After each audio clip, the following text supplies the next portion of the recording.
Bonjour à tous, bonjour Bonjour à Vladimir, tous. bonjour Henri, Bonjour Céline. Bonjour à Bonjour tous. Vladimir. bonjour à tous nos clients. On est très heureux de vous retrouver donc pour cette 3e édition consacrée au marché financier et à l'assurance vie. Donc on va laisser les gens se connecter tranquillement. Hop.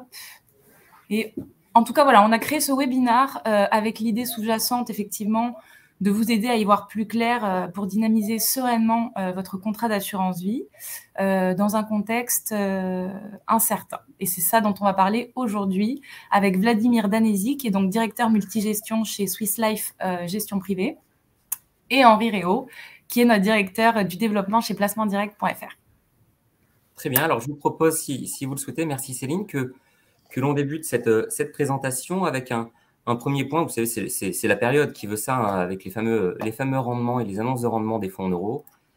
Nous vous présentons sur cette slide les rendements des contrats assurés chez placementdirect.fr par Swiss Life Assurance et Patrimoine. Donc le contrat d'assurance vie d'Argeling et le PER Placement Direct. Comme vous le voyez, hein, c'est une tradition depuis une dizaine d'années chez Swiss Life, un bonus de rendement très fort qui est attribué aux épargnants qui allouent une quote-part plus ou moins significative à des supports en unité de compte à leur contrat. Donc, on a une échelle de rendement qui évolue de 1% pour un épargnant ayant moins de 30% d'unité de compte jusqu'à 2,90%. 2,90% avec une quote-part d'unité de compte supérieure ou égale à 60%. Et pour un épargnant, parce qu'il y a en fait 2 bonus en un, pour un épargnant qui aurait confié un encours supérieur à 250 000 euros à Swiss Life. Ce qu'il faut voir sur ces rendements, c'est qu'en fait, ils sont quasiment stables, hein, par rapport à l'année dernière, puisque l'année dernière, le taux de base était à 1,10% et le taux maximum était à 2,90% comme cette année. Le rendement est toujours exprimé sur les fonds en euros nets de frais de gestion, mais avant les prélèvements sociaux et fiscaux, hein, de 17,2%, CSG, CRDS. Donc ça, il faut en tenir compte dans le rendement qui sera effectivement versé sur le contrat. En termes sur la slide suivante, ça fait la transition, hein, avec un point marché que l'on peut faire sur le rendement du fonds en euros. Donc là, c'est la courbe bleue que vous voyez. Ça, c'est le rendement moyen qui est donné par la Fédération française de l'assurance, qui s'appelle d'ailleurs aujourd'hui France Assureur. Le rendement moyen cette année devrait être autour de 1,2%. Ce sera peut-être un 15, ce sera peut-être un 25. On n'a pas encore les chiffres exacts, mais c'est l'ordre d'idée. Et dans le même temps, on a une inflation qui remonte fortement. Vous en avez certainement tous entendu parler.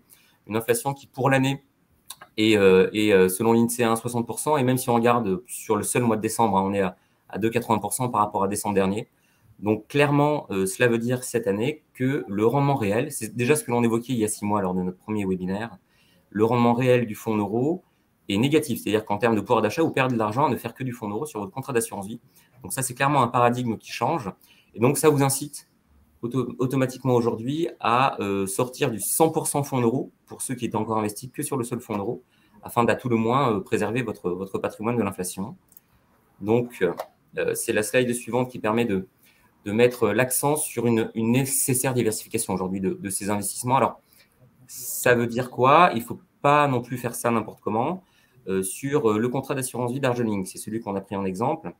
Vous avez 2 modes de gestion classiques, hein, qui sont à votre disposition. Le mode de gestion libre, donc l'allocation libre, pour ceux qui sont autonomes dans la sélection et dans le suivi de leur support en unité de compte. Et puis un mode de gestion délégué, l'allocation pilotée, où là justement, donc c'est Vladimir qui fera ce travail pour vous si vous n'avez pas le temps, l'envie ou les connaissances. Et donc vous préférez que ce soit un expert des marchés financiers qui le fasse pour vous.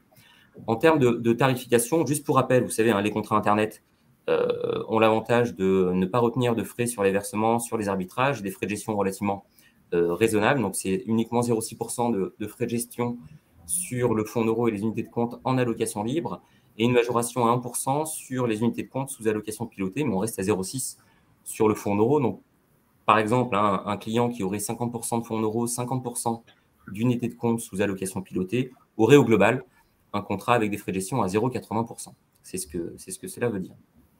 Alors, point à noter sur ce contrat, ce n'est pas le cas encore de beaucoup de contrats d'assurance sur Internet et d'une façon générale aussi. Il est possible de mixer ces 2 modes de gestion au sein d'un même contrat. Et ça, c'est quelque chose que l'on voit beaucoup chez des clients qui souhaitent par exemple avoir du fonds en euros, des supports en unité de compte immobilier, que ce soit des CPI, des CI, voire même des OPCI, et confier la partie financière à Swiss Life Gestion Privée, donc à Vladimir, pour la sélection et le suivi des supports qui demandent peut-être un suivi un peu plus important que d'autres supports moins volatiles pour le coup. Alors, en termes de performance, ça me permet de faire un point sur la performance des allocations pilotées. Donc, en l'occurrence, là, on se retrouve dans le cas où ce n'est pas vous qui avez sélectionné et qui avez suivi les UC de votre contrat, mais c'est une délégation de gestion, c'est Vladimir qui l'a fait pour vous. On a plusieurs profils qui sont proposés sur le contrat d'Argeling qui vont mixer à la fois du fonds en euros et des unités de compte sous allocation pilotée. Volontairement, on a mis en avant deux profils. Le profil équilibre 1, qui est un profil assez souvent retenu par nos clients, qui mixe parfaitement, en fait, de façon très équitable, le fonds en euros avec 50% de fonds en euros et des unités de compte sous allocation pilotée pour 50%. On voit que la performance du 2021 a été très bonne. Là, c'est une performance nette de tout frais. Donc, on est net de frais de gestion du contrat, net de frais de gestion des sous-jacents. Donc, on avait une performance à 5,37% en 2021. Le profil offensif, on était à 12,30. Et ce qu'il est intéressant de regarder aussi, c'est une performance à plus long terme. Alors, 2020, qui était une année plus chahutée, parce qu'on avait le début du coronavirus qui arrivait, donc on a eu des marchés financiers très chahutés en début d'année. Et il y a eu des performances positives sur tous les profils, y compris en 2020. Et si on regarde donc les 3 dernières lignes de ce tableau, on a la performance cumulée sur 3 ans, 5 ans et 8 ans. Et là, on se rend bien compte, en fait, malgré des années boursières compliquées, malgré une année 2018 qui a été négative pour le coup sur les profils, on arrive à avoir une performance cumulée sur 3, 5, 8 ans qui est très significative et qui montre l'intérêt de dynamiser, à condition de respecter son profil et d'avoir du temps devant soi, de dynamiser son contrat d'assurance vie. Alors, je vais laisser la main maintenant à Vladimir qui va vous faire un point sur la conjoncture actuelle économique. Merci Henri, bonjour à toutes et à tous. Ce que je vous propose, c'est de faire une sorte de revue, un peu le panorama de la situation économique et de marché. Et puis ensuite, on passera à la séance des questions-réponses. Sur la partie économique, je dirais après une année 2021 qui finalement a vu un rebond des croissances économiques quasi exceptionnel. On le voit dans la deuxième ligne des commentaires. La France, sa croissance économique était de plus de 7% en 2021. C'est la plus forte hausse depuis 1969. Vous vous rappelez que c'était des périodes, on est en plein dans les 30 glorieuses à ce moment-là. Et donc, il y a vraiment eu des éléments très, très forts en 2021. De fait, on commence en termes d'anticipation sur l'année 2022 à voir une sorte de tassement. Alors, on parle bien de tassement, mais pas encore vraiment de ralentissement, parce qu'on reste sur des niveaux de croissance économique anticipés. Alors, ce sont les experts de type OCDE ou FMI qui font cet exercice, notamment au niveau mondial.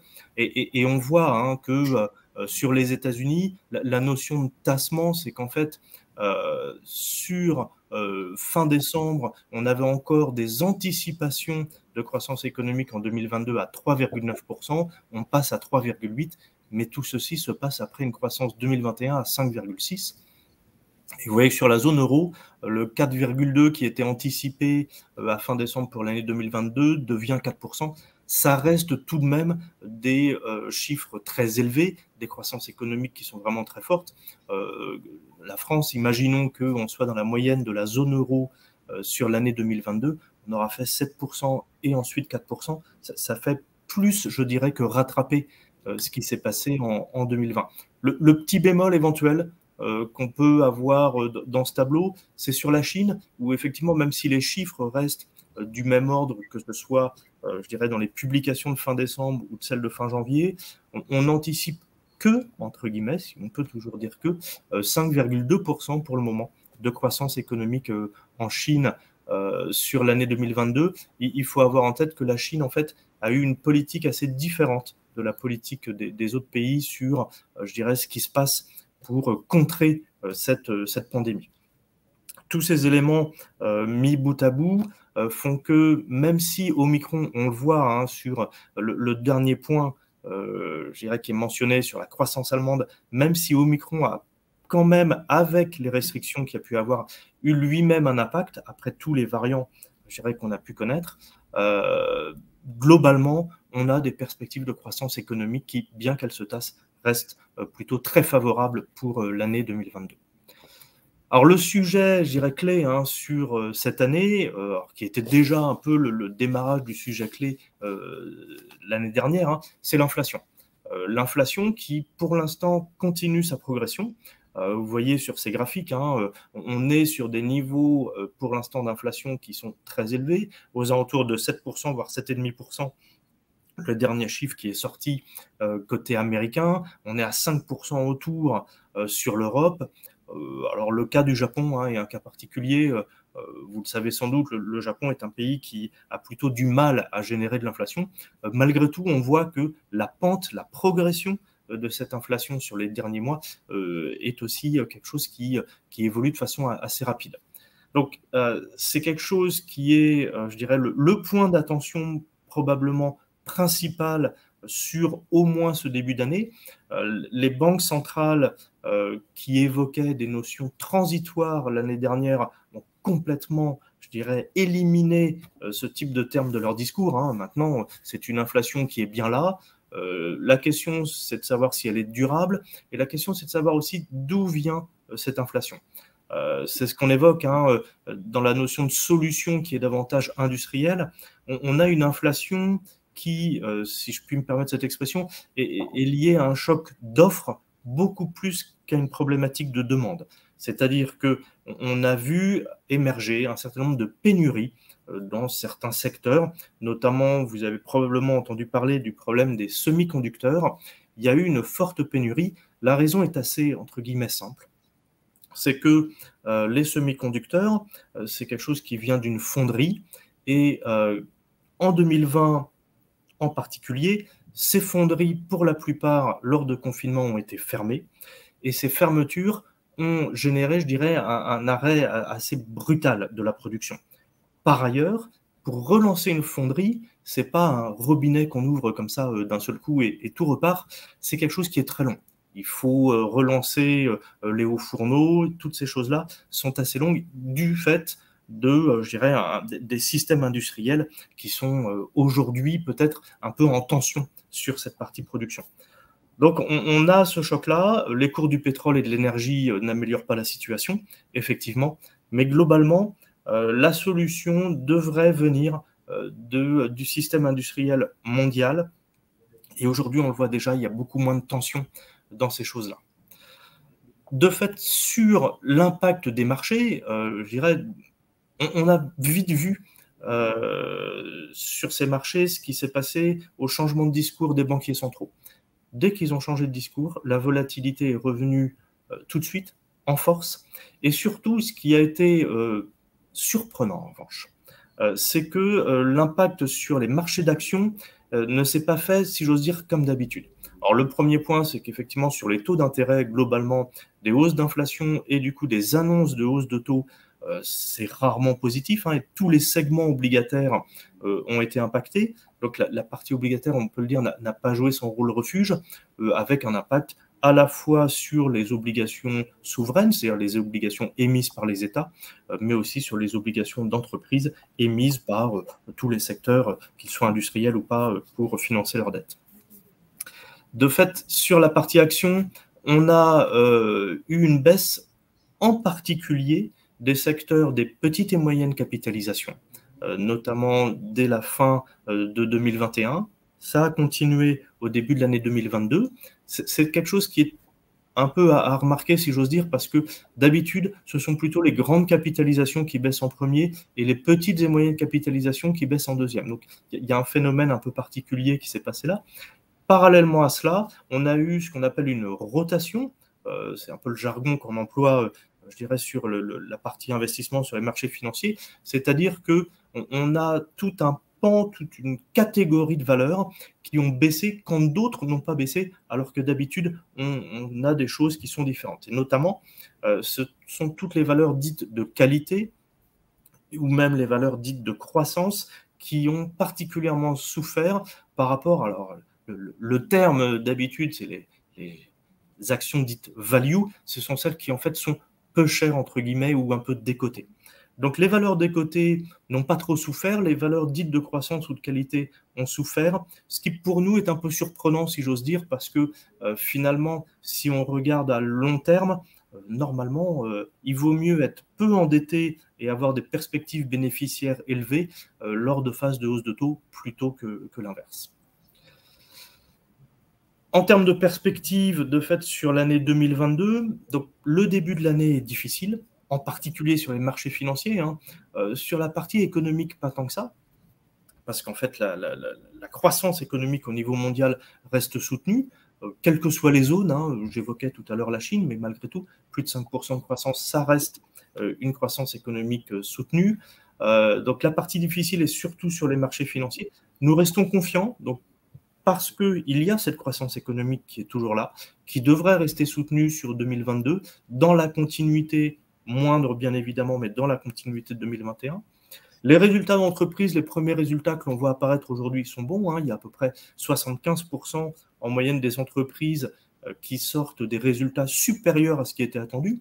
Donc, il n'y a pas de souci, je dirais, au niveau de ce qui se passe dans l'économie réelle des entreprises.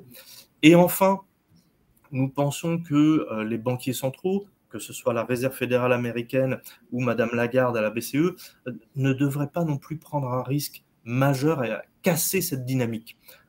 Donc les remontées de taux, nous pensons, devraient être progressives, annoncées relativement à l'avance. C'est ce qui a été fait par la Réserve fédérale américaine. On sait presque déjà qu'il y aura une remontée de taux en mars. Il y a encore une petite incertitude sur le niveau de cette remontée, mais nous estimons que les banquiers centraux vont faire les choses de façon très en amont dans les annonces et de façon très progressive afin de ne pas non plus casser la dynamique économique. Si les marchés financiers n'est pas leur préoccupation majeure, la dynamique économique, elle l'est. Donc nous continuons de penser en parallèle à ça, c'est ce que j'évoquais juste avant, que les approches qualité et croissance vont être plutôt bénéficiaires de ces éléments-là. Ce sont des approches que l'on a tendance à mettre plutôt en avant dans nos gestions. Elles devraient bénéficier à la fois d'un contexte économique et d'une certaine prudence des banquiers centraux, et puis de plans de relance des diverses évolutions structurelles. Vous le savez bien, aujourd'hui, dans les grandes tendances que l'on peut avoir, séculaires par exemple, l'environnement, la santé, le bien-être, les technologies, tout ça, c'est plutôt dans le domaine des valeurs dites de qualité, les approches de qualité, de croissance que l'on peut retrouver. Voilà, j'ai fini avec cette partie un peu de panorama. Donc, ce que je vous propose, c'est de repasser la parole à Céline pour nous parler d'un peu des questions qu'il y a pu y avoir. Merci beaucoup Vladimir, merci Henri, c'était très intéressant. Effectivement, on va passer à la partie questions-réponses. D'ailleurs, on est très content et très heureux de vous répondre. On a sélectionné une dizaine de questions, puisqu'on en a eu un beau nombre. Et du coup, pour cette partie... Et oui, et d'ailleurs, pardon, je vous coupe, mais on a eu beaucoup plus de questions que celles que l'on va traiter durant le webinaire. Donc, celles qui n'auront pas été abordées, on vous répondra directement par mail dans les prochains jours. De toute façon, on vous répondra. Voilà. Tout à fait. Donc, on a une première question de la part de Cyril. Quelle zone géographique privilégiée en 2022 ? Alors, je vais me permettre de répondre à cette question. Alors, tout d'abord, je vais commencer par un élément qu'a évoqué Henri à un moment aussi. Au-delà de se poser la question de quelle zone privilégier, il faut avoir en tête l'importance que l'on estime être majeure de la diversification. Et donc, même si on peut avoir à un instant ou à un autre des éléments à privilégier, il faut conserver de façon générale dans un portefeuille une bonne diversification afin de limiter les risques. Ça, c'est le premier point que je voulais aborder. Le deuxième, j'ai presque envie de faire un peu une réponse de Normand à cette question, parce que finalement, la géographie, on se rend compte, a de moins en moins d'importance dans ce qui se passe sur les marchés financiers. L'exemple type, c'est je sais pas, une société par exemple comme L'Oréal.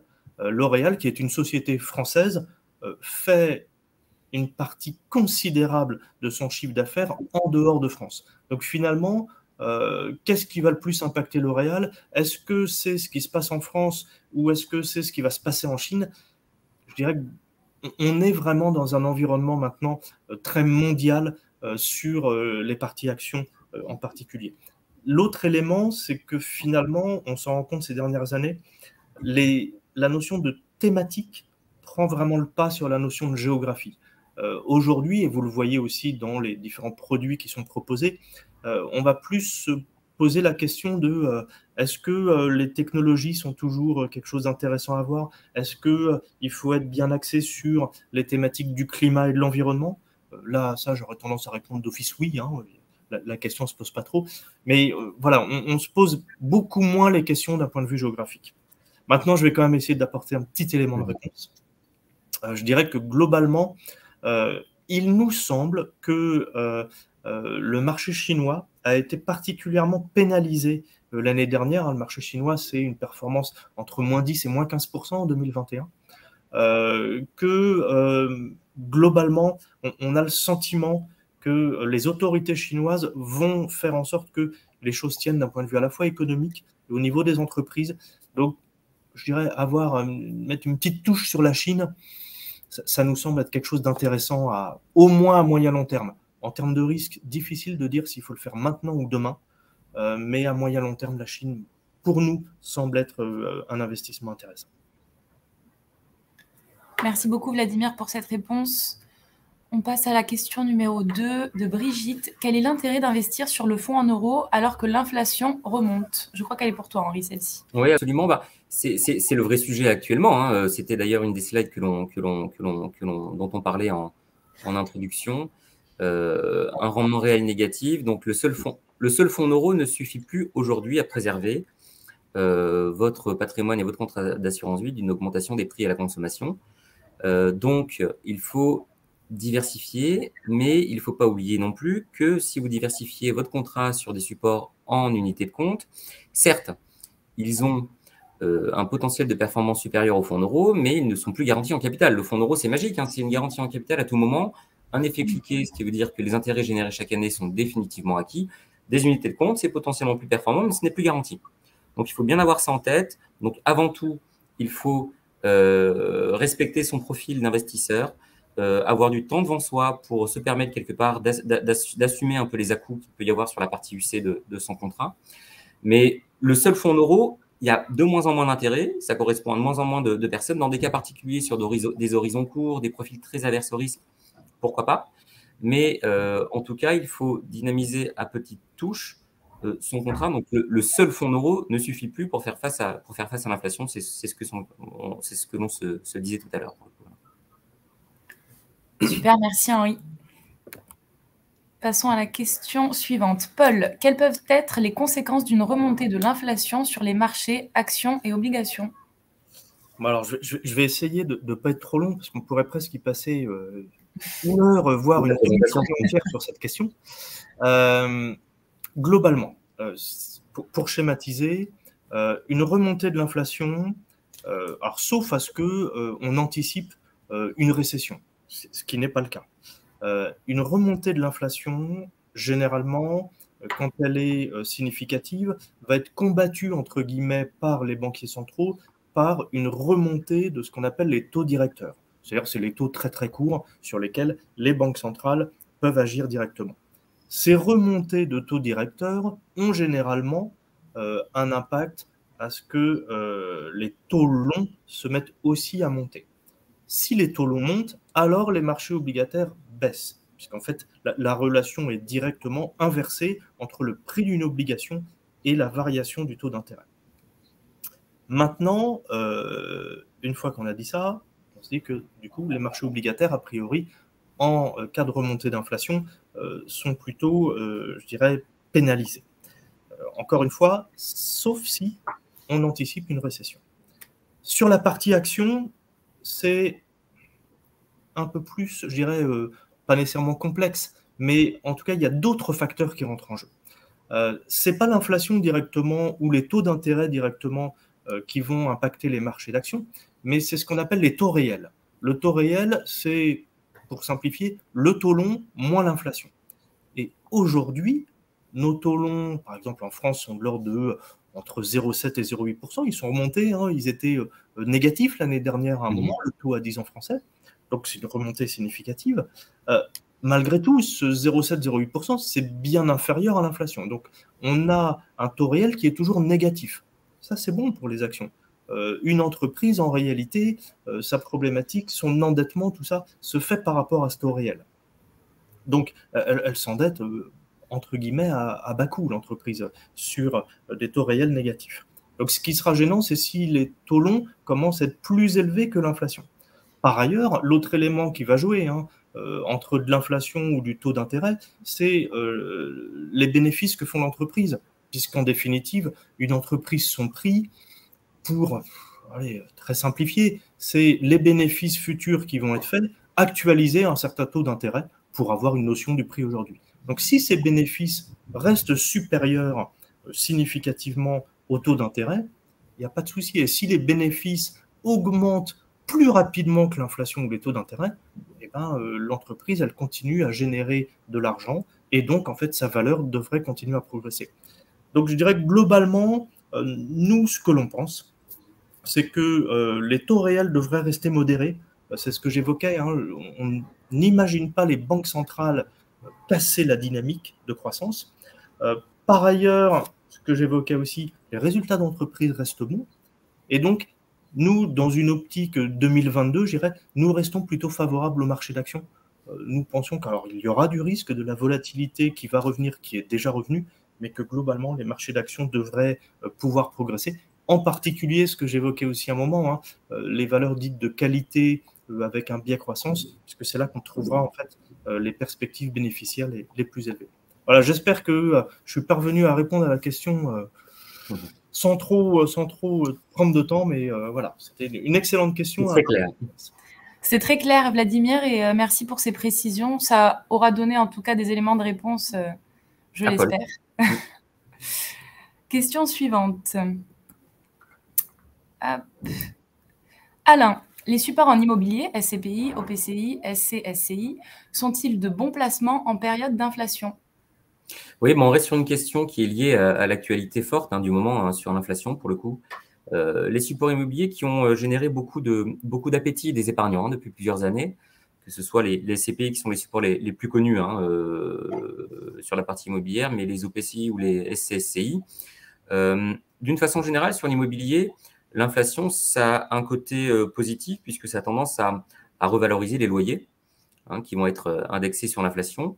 En revanche, si cette inflation s'accompagne d'une remontée des taux d'intérêt, il peut y avoir un impact sur le prix immobilier puisque la corrélation historiquement de l'immobilier au taux d'intérêt est autour de 7.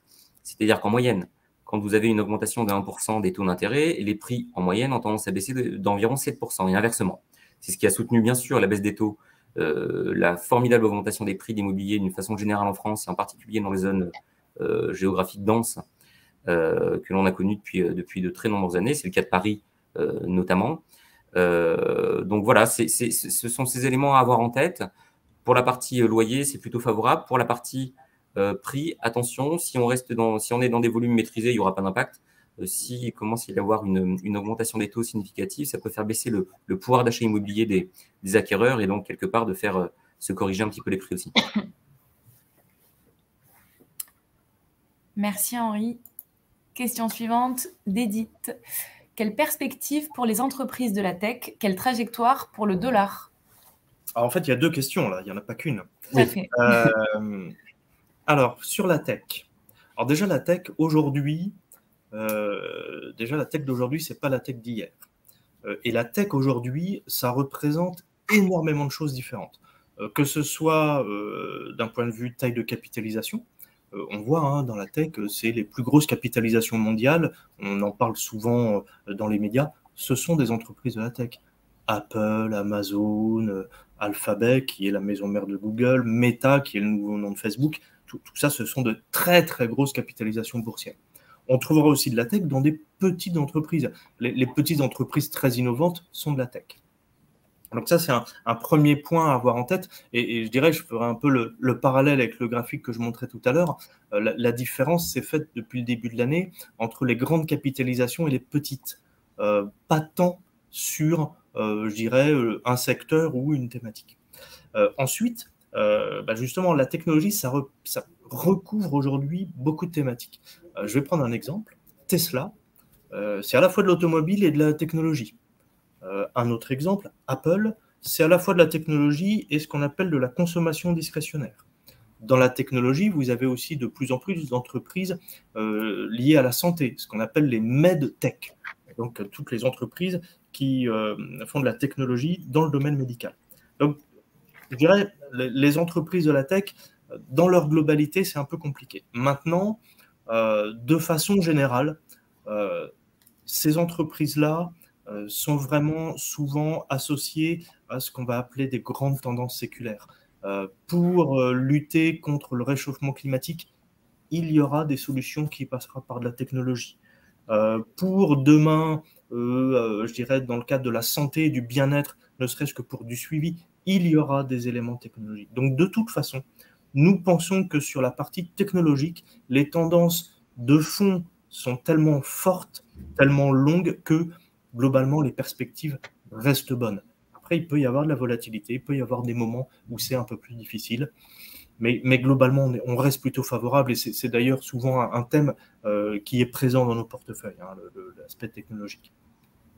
Maintenant, sur le dollar, a priori, une remontée des taux de la part de la Réserve fédérale alors que la BCE ne les remonte pas devrait faire monter le dollar. Ça paraît assez logique. Je dirais les actifs américains sécuritaires seront mieux rémunérés que les actifs européens sécuritaires. Maintenant, tout se passe souvent sur les marchés sur des questions d'anticipation. Donc, la vraie question est de savoir si on anticipe finalement que la BCE montera ses taux, est-ce qu'elle les montrera plus que la Réserve fédérale? On a tendance en fait à assez peu prendre de position sur les devises. C'est le genre de choses sur lesquelles c'est extrêmement complexe. Parce qu'il y a à la fois les réserves fédérales qui jouent, il y a aussi les pays tiers. Demain, la Chine ou la Russie décide que dans ses réserves, elle ne veut plus de dollars, ça fera chuter le dollar. Tous ces éléments font que, pour nous, ça fait partie des choses qui sont trop, je dirais, complexes et surtout où il y a des impacts exogènes trop forts. Trop aléatoires, oui. Des analyses dignes de ce nom. Donc, quelle trajectoire? Nous, on part du principe que ça reste comme ça. Et finalement, aujourd'hui, on est quasiment sur des niveaux sur lesquels l'euro a été émis contre le dollar. Hein. Rappelez-vous, c'était aux alentours de 1,16. On est aujourd'hui entre 1,10 et 1,20. Donc, à la fin, bon an, mal an, la parité lors de la création de l'euro est un point d'équilibre qui ne paraît pas idiot. Merci beaucoup, Vladimir. Question suivante de Pierre. Le délai de 8 ans en assurance vie joue-t-il à partir de la date d'ouverture du contrat ou de la date des versements? Alors Pierre, c'est une bonne question. Et en fait, ce qu'il faut avoir en tête, c'est qu'en France, il y a grosso modo, il y a 2 enveloppes fiscales sur lesquelles il faut prendre date le plus tôt possible. C'est le PEA, le plan d'épargne d'action, et c'est un contrat d'assurance vie. Pourquoi? Parce que le compteur fiscal joue à la date d'ouverture du contrat. Hein, donc, le délai de 8 ans d'un contrat d'assurance vie, par exemple Darjeeling, qui est accessible à partir de 100 €, eh bien, vous pouvez investir 100 € sur un contrat aujourd'hui. Dans 8 ans, il sera à maturité fiscale. Et même si vous effectuez un reversement de 100 000 € dans 8 ans, les 100 000 € seront dans l'enveloppe qui sera déjà à maturité fiscale. Donc ça, c'est un point très important. Je le rappelle, hein, la maturité fiscale d'un contrat d'assurance vie, ça veut dire quoi? Ça veut dire que lorsque vous souhaitez effectuer un retrait de votre contrat, vous profitez d'une fiscalité plus douce et notamment d'un abattement annuel sur les gains qui est de 4 600 € pour une personne seule et de 9 200 € pour un couple soumis à une imposition commune. Donc, c'est là qu'on profite à plein de la fiscalité en cas de vie, hein, c'est comme ça qu'on l'appelle, de l'assurance vie. Donc, quelque part, il faut ouvrir le plus tôt possible, prendre date le plus tôt possible sur un contrat d'assurance vie, mais c'est bien la date d'ouverture qui fait foi, et ça, c'est très important. J'invite d'ailleurs tous nos clients à aller sur notre site, puisqu'on a pas mal d'articles qui traitent de cette thématique, et sur nos réseaux sociaux également, pour avoir un complément d'information. Merci Henri. Avec plaisir. Question suivante de Guillaume. Quel secteur de la cote privilégier dans un environnement volatile? Alors, plutôt que de parler de secteur, je parle de typologie de gestion, typologie de valeur. Nous, ce qu'on aime bien, de façon structurelle et encore plus dans un environnement volatile, c'est ce qu'on appelle les valeurs ou les secteurs à forte visibilité. Ceux sur lesquels, je dirais, il y a vraiment une régularité dans les bénéfices des entreprises, ceux pour lesquels l'activité n'est pas trop cyclique. qu'on appelle cyclique, c'est qu'elle est trop dépendante du cycle économique ou de choses externes. Donc, nous, on privilégie ce qu'on appelle la visibilité ou la qualité. Hein, c'est souvent très associé.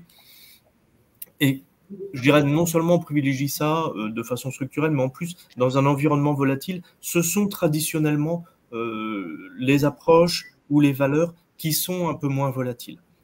Donc voilà, la réponse que je peux faire à cette question, c'est ça, c'est plutôt aller vers de la qualité, de la visibilité, un peu de croissance, sans que ce soit une croissance, encore une fois, hein, la croissance qu'on appelle agressive, c'est-à-dire les valeurs qui aujourd'hui afficheraient de la croissance sans qu'il y ait de choses tangibles, ça on va éviter.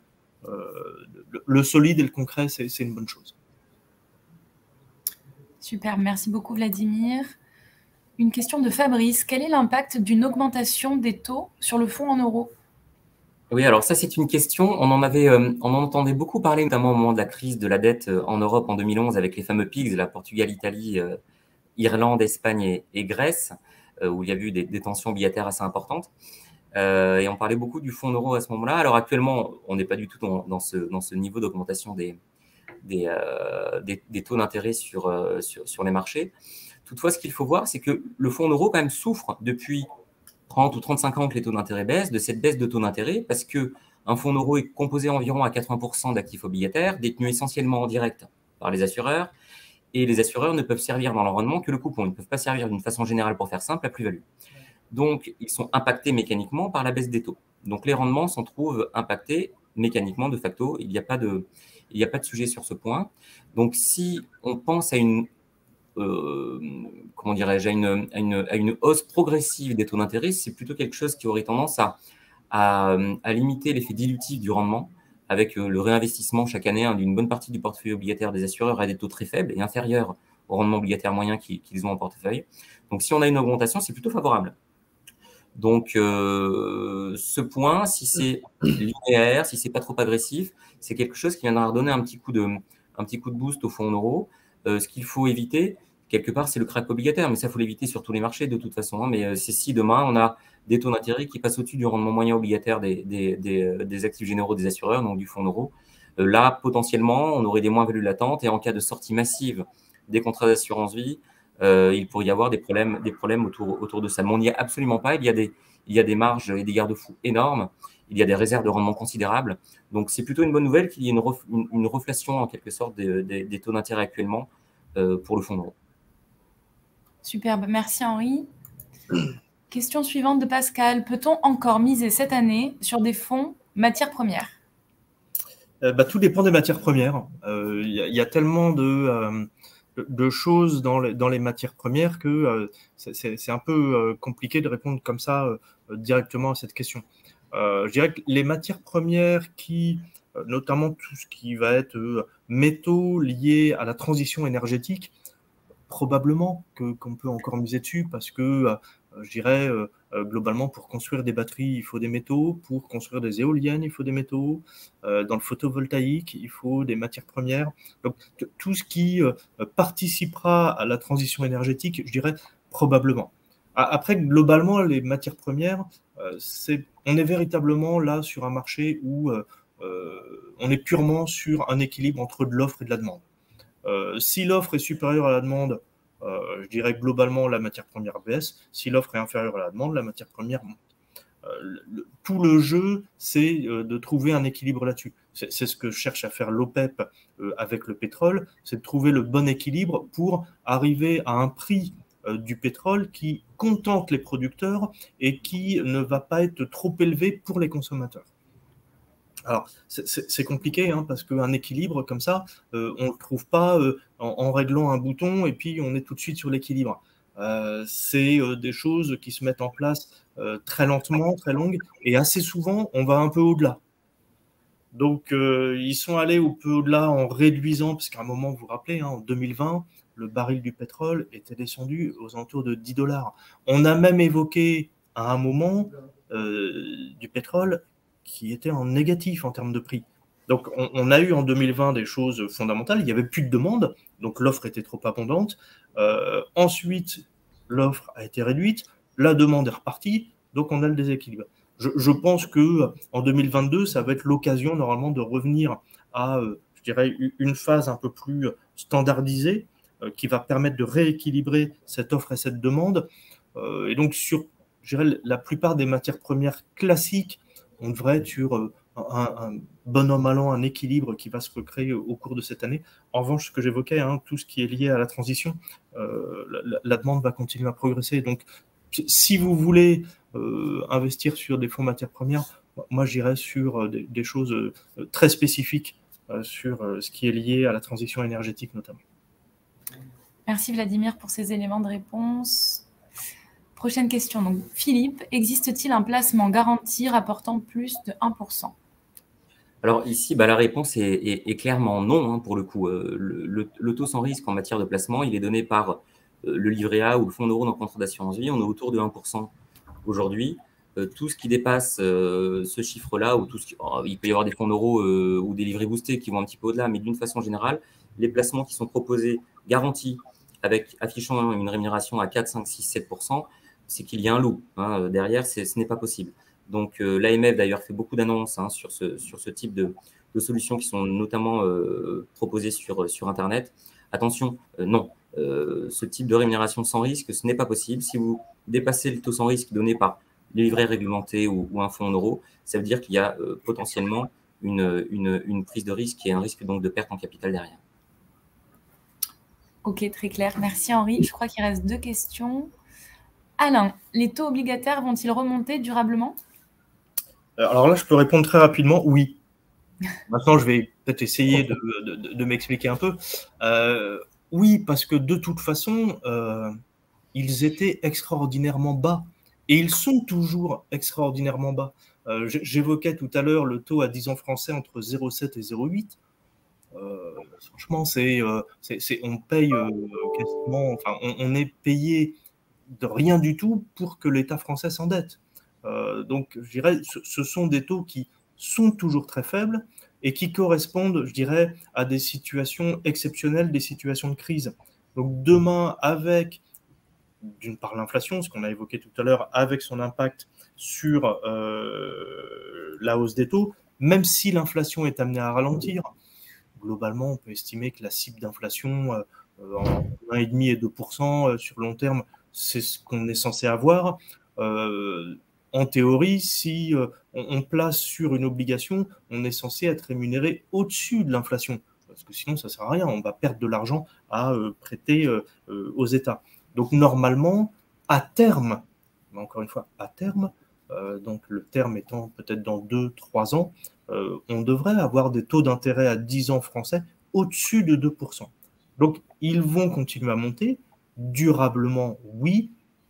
Je rajouterais progressivement, très probablement. Merci beaucoup, Vladimir. Et il me semble qu'il reste une question d'Yvonne. Assurance vie ou PER pour préparer sa retraite, Henri? Alors là, on sort un petit peu du sujet du jour pour le coup, mais ça nous fait une bonne transition, je pense, Céline, d'ailleurs, avec l'idée que l'on avait de créer un prochain webinaire consacré à la comparaison de ces 2 enveloppes qui attirent beaucoup actuellement, que ce soit l'assurance vie ou le PER, donc le plan d'épargne retraite. Dites-nous d'ailleurs en commentaire, je pense, Céline, si… Oui, c'est vrai, on va vous mettre un sondage. Dites-nous si vous êtes intéressé effectivement par ce match assurance vie PER. On peut organiser dans les prochains mois. Pour répondre à Yvonne, en fait, les deux, mon capitaine, quelque part, les 2 solutions peuvent être adaptées. Classiquement, l'assurance vie, c'est une enveloppe très adaptée pour se constituer des revenus complémentaires via la mise en place de rachats partiels programmés. Pourquoi? Parce qu'on l'a dit tout à l'heure, au-delà de 8 ans, il y a un abattement annuel sur les gains. Donc, vous pouvez vous constituer des revenus complémentaires peu, voire pas fiscalisés. Et donc, ça, pour un complément de revenu à la retraite, c'est formidable.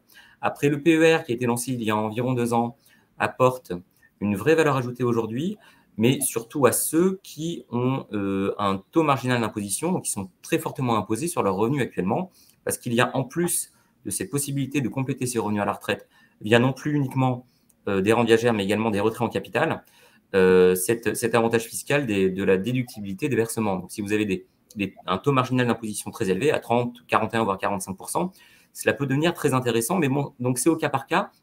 En tout cas, regrouper ces 2 solutions a beaucoup de sens pour beaucoup d'épargnants malgré tout aujourd'hui. Superbe. Je crois que c'est la fin de ce webinaire. C'est la dernière, voilà. Effectivement, merci. On était très heureux de vous avoir, Vladimir, dans Merci, cette Vladimir. troisième édition. Merci d'avoir été là. Merci, Henri, pour toutes ces réponses. Et voilà, n'hésitez pas à nous faire un retour et on répond à toutes vos questions qui auront été posées en live par mail, dans les prochains jours. Exactement. Voilà. Merci beaucoup. Merci beaucoup. À tous. Bonne soirée, au revoir. Au revoir.